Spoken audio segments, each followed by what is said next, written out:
Hi, everyone in YouTube land. It's been a minute, and American Girl has been really, really busy, and so have we here in my household. So, we have not done a video, or I have not personally done a video in a very, very long time, and my dolls have experienced summer. Summer came and went for our house. And of course, I had to get the girls all dolled up for the fall. So these are like my baby dolls. A lot of them are Ashton Drake. So we live in a wooded area. So, of course, like I have to clean and dust my dolls every so often because, we have spiders and creepy crawlies. And when you live in a wooded area, of course, you have to assume like there's snakes and toads and owls and all those birds that like to swoop down and scare those little creatures. All those snakes, I don't think they're easily scared. But anyway, I had to look twice when I put this bib on my doll because even though it's just a bib, that spider looks awfully creepy. And that's when the creepy crawlies come out because we're in the fall season. So, speaking of the fall season, this is when American Girl usually drops their sales and their bundles and their, good deals for Christmas. And I'm a little late for Christmas. Usually I would have ordered my Christmas haul by now, but not quite yet.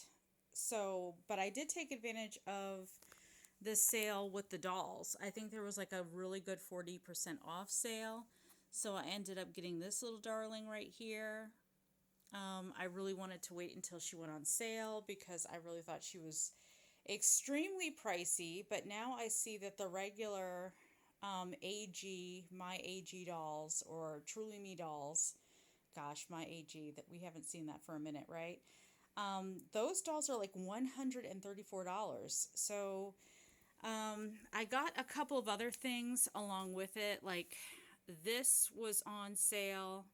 So I got this. I think I got the last one. This was an advent calendar from holidays past. And I really liked this one because it had like the faux fireplace. And I missed out on it when it came out. So I definitely wanted to scoop it up this time. And it was such a good deal.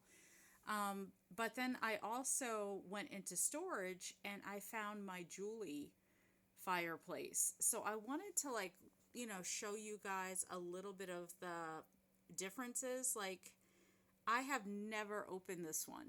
Like I just ordered it and then just put it in storage.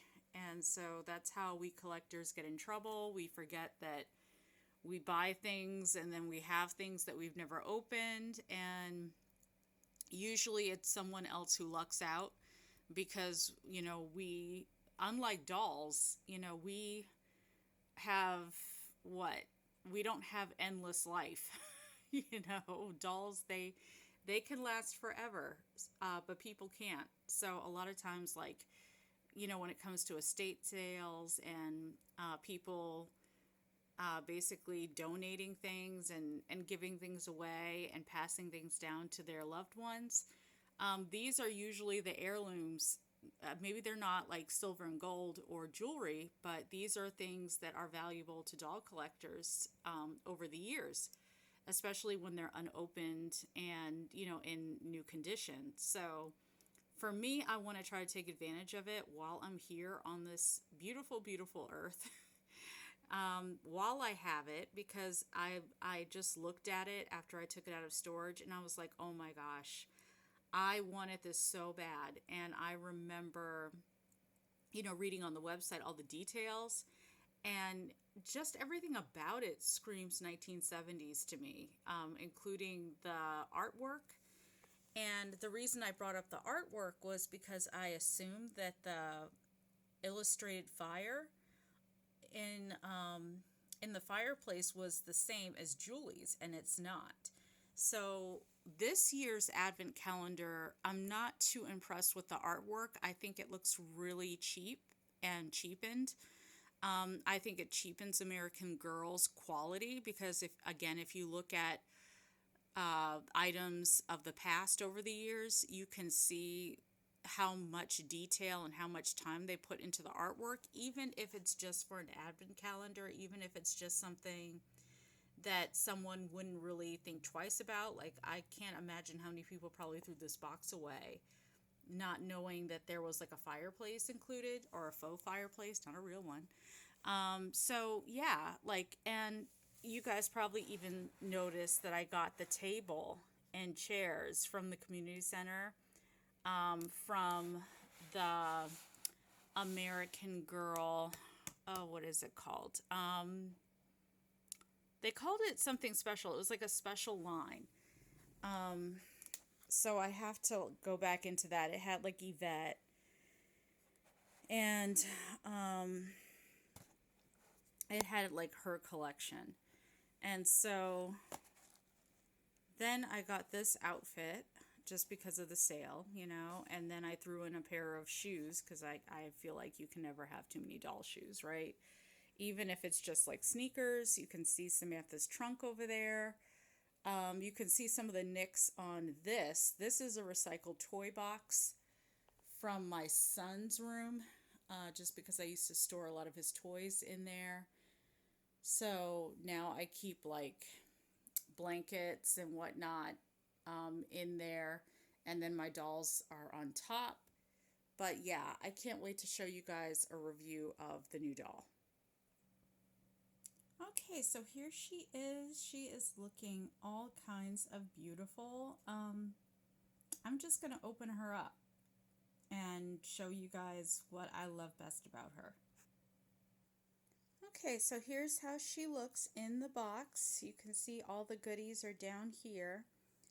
And at first I thought she would be incredibly hard to take out, but I forgot that I had gotten her ears pierced, or clicked on ear piercings, just because, again, the sale was such a good deal on this doll, that I really kind of felt like, yeah, I can afford to get her some earrings. And with a doll like this, who's got like excellent edges and baby hair, imprinted around her forehead, which is exactly where baby hair is supposed to be. I like the fact that they give all the attention to her long locks, wavy, crimpy locks, and baby hair, or edges as the new generation calls it. Um, that her eyebrows aren't so overwhelming. Like, they used a lighter paint for her eyebrows than they did the edges. So I like that. I pay attention to things like that, as a doll collector. Whoops. As a doll collector, I pay attention to things like that. Okay, so her outfit is really, really cute. I thought her shoes were plastic, but they are a really nice material. They are not plastic at all, so not cheap. And her skirt is a skirt that would peel over time. And I'm going to swap out her earrings for something a little bit more pink, to go with her accessories. Her hair accessories are down here in this box. Comes with a little booklet, which I can appreciate. Instead of a curling iron, I feel like that was more for the blonde haired doll, because she has like locks of curls. But as you can see, this girlie, she has really nice waves. So I really feel like they missed the mark on that one, where they could have given her a crimper. Even though I know a lot of African Americans have wavy, crimpy hair, as opposed to, not all of us have tight ringlets. Some of us have like crimps. Okay, so here we go, guys. Now that we looked at her outfit, and it's a beautiful outfit, I really do feel like that's what you pay for when you get the doll on top of the hair. But I feel like she's a bonus doll because you also get these baby hairs, these edges, and the edges are really, really detailed. Sorry, guys, I'm trying to get a up close. There we go. You can even see some of the residue from the box. But yeah, look at those edges, guys. If you wanted to even put edges on your dolls, she would be like a really good model to use if you wanted to put edges on all of your dolls in the future. I wouldn't recommend it, but I know there are people who like to customize their dolls, so I'm just saying she's a really good model if you want to use that. Okay, guys, moment of truth. There's the hair. It looks really, really nice and it's really, really long. It reminds me of this doll I had back in the 90s when I was a kid. Um, it might have been 89 because I was like probably around like eight and a half, nine when I got that doll. But she reminds me so much of that doll where you move her arm up, or if you moved her arm up, her hair would like get shorter.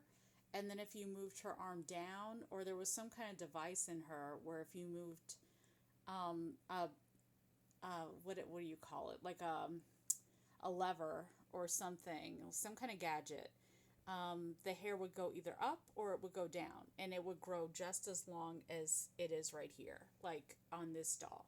So I miss that doll so much. She was like one of my last childhood dolls that my parents got me because my mom was absolutely not a doll collector. Even though her grandmother was a doll collector, she was not. She took after her mother, where they just did not have any dolls in the house. And for some reason, I love dolls.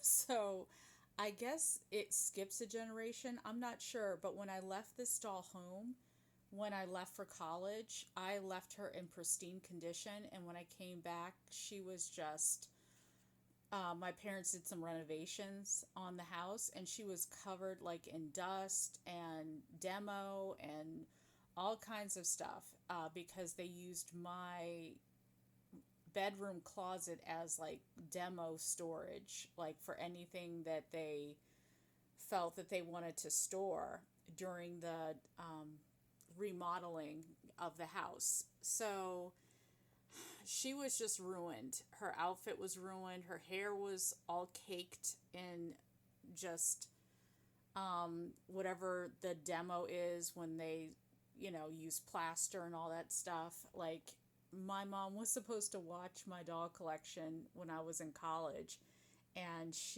I just came back to like my dolls being ruined, my childhood dolls being ruined, every single one of them, and except for my Barbie, my Gap Barbie, which I had. She was small enough to fit into a drawer. But that is my sad doll collector story. I really didn't mean for this this video to be a sad story about my childhood doll, but when I saw this doll and that American Girl made this doll, I just had to have her. Now, what collectors haven't told you in past videos when they do the reviews is her hair kind of like it's folded. It was folded up like this, and so it's kind of awkward. You have to kind of brush that out a little bit, brush her ends out in order for them to lay down straight again. But that's because of the hairnet and just because of the way she was stored with her hairnet. So you have to do a lot with her hair just to kind of play with it for the first time. It's very, very thick. She's got a very, very thick full wig. And remember, I'm not personally styling it right now. I'm just showing you the thickness of her wig and her wig cap. I can respect the waves and crimps in her hair because my hair is naturally crimpy like this. And I did not discover that until someone really kind of pointed it out. Like sometimes when you have crimpy, wavy hair, and you leave it in its natural state, you don't straighten it, you don't curl it, you don't do anything to it. I had an appendectomy. I had appendicitis, and so they needed to take out my appendix. And my son's favorite book was Madeline when he was 3.5. I used to read it every night. He wanted it every night. And I remember that verse that said she cried and cried, her eyes were red. And I did not cry from the pain, but I could definitely feel a lot of pain in my stomach. And I just was like curled over in pain. And, I told my husband, I think I need to go to the hospital. And that's when they told me that my appendix was about to rupture. And they had to do like emergency surgery. So they prepped me for surgery. And I just remember before I went into surgery, I had my hair's like thick and long. So, like past my shoulders. So I had it like, um, because I was going into surgery and they put that cap on you, I had to pull my hair back or up. So I had it like in two side ponytails, but they were like tucked under, like curled up with two pink scrunchies. And I remember a nurse saying how pretty she thought my hair was because it was like she noticed like the waves on like the top of my head.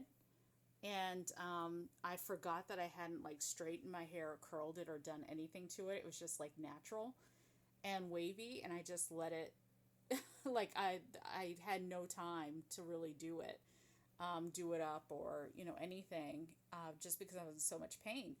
And it wasn't until she pointed out how beautiful she thought my waves were, like the crimps, that I was like, oh yeah, I do have naturally crimpy hair. And that's what this doll reminds me of. Like she just reminds me of my hair, like how crimpy and wavy and pretty it can be. And you can curl this kind of hair. So I did buy some curlers for her, and I'm going to spray it with some water and set it overnight. And then I'm going to do another video to show you guys, just so you guys can see if her hair does curl. Because with a doll with this much hair, you want to use every single accessory that you can possibly use for play value, just because she has a lot of hair. Look at that. Like so much hair, and it's so long. And I remember my mother telling me stories about, I had like a great aunt Octavia, and I was told that her hair was actually past her knees and it was wavy and crimpy like this. And she passed away before I was born. She passed away before my mother was born. Maybe a year or two before my mother was born. And I would just hear stories about my great aunt Octavia's hair and how beautiful and long it was. So, in honor of her, I was going to name her Octavia, but I already have a doll named Octavia. So, she's a beautiful baby doll, and I got her from Ollie's. And so, I try not to rename my dolls. I try to like really stick with unique names. So, I did give one of my dolls, Patricia Renee was her name, and I loved the name Renee.